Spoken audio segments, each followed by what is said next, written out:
Boker Tov.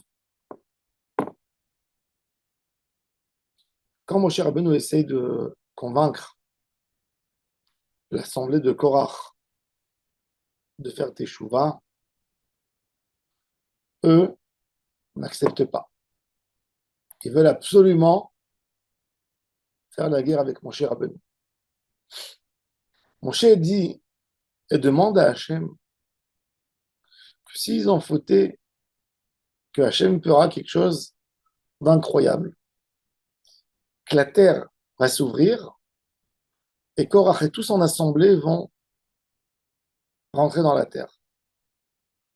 Mais pas rien que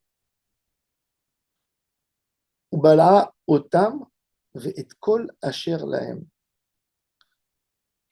Que la terre et les avale, eux, et tout ce qu'ils possèdent, c'est-à-dire un des membres des familles de Korach,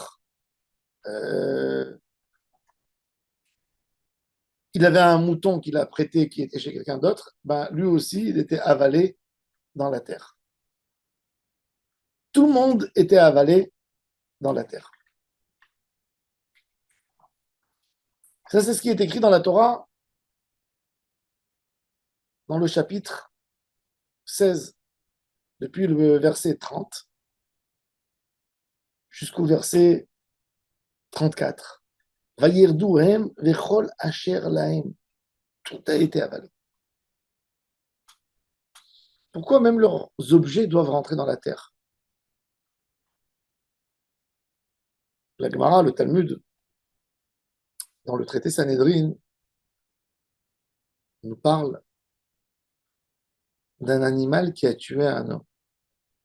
Imaginez-vous, chez Mishma, quelqu'un qui a un perroquet, par exemple, dans une cage. Le perroquet a tué un bébé. Ce perroquet doit être lapidé, doit être tué, même s'il est dans une cage. Et il n'y a pas de risque qu'il ressorte de là-bas. Pour ne pas qu'il y ait quelqu'un qui dit « Voici l'animal qui a tué telle personne ». C'est une honte de voir quelqu'un qui a tué un homme, qu'un homme a perdu la vie. C'est-à-dire que on ne le tue pas parce qu'il est fautif. Un animal n'est pas fautif, un animal. Il n'est pas conscient de ce qu'il fait. On le tue pour éliminer la présence du mal de ce monde.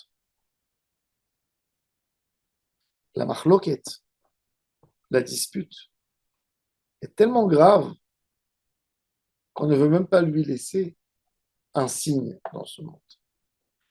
Que personne dise « Ah, tiens, ça c'est l'animal qui appartenait à Korach, au fils de Korach. » Et ça donne la notion et la présence de Korach et de son assemblée. Tellement c'est dangereux, la marloquette.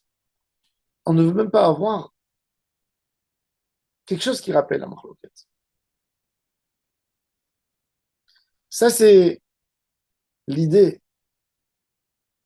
Ça, c'est l'idée que la Torah nous demande. Il y a une mitzvah dans la Torah. Velo yeke korach veka'adato. C'est quoi velo yeke korach veka'adato? Il ne faut pas faire de la marloquette comme Korach. Dis, ne fais pas de marloquette. Pourquoi tu as besoin de dire velo yeke korach? Pour nous dire à quel point il faut s'éloigner de la marloquette. Même pas un brin de marloquette. Même pas un brin de marloquette entre nous. Ça, c'est l'idée de la Torah. C'est pour ça que mon cher Rabbeinu a demandé qu'on ne mentionne même pas, qu'il n'y ait même pas une occasion de dire « Ah, tiens, ça c'est un objet que Korach a laissé ». Ne pas qu'on mentionne, qu'on rappelle cette marloquette. La chose la plus horrible, qui fait le plus de mal au Ham Israël, c'est la marloquette, c'est la dispute, c'est la haine gratuite. Hachem nous aide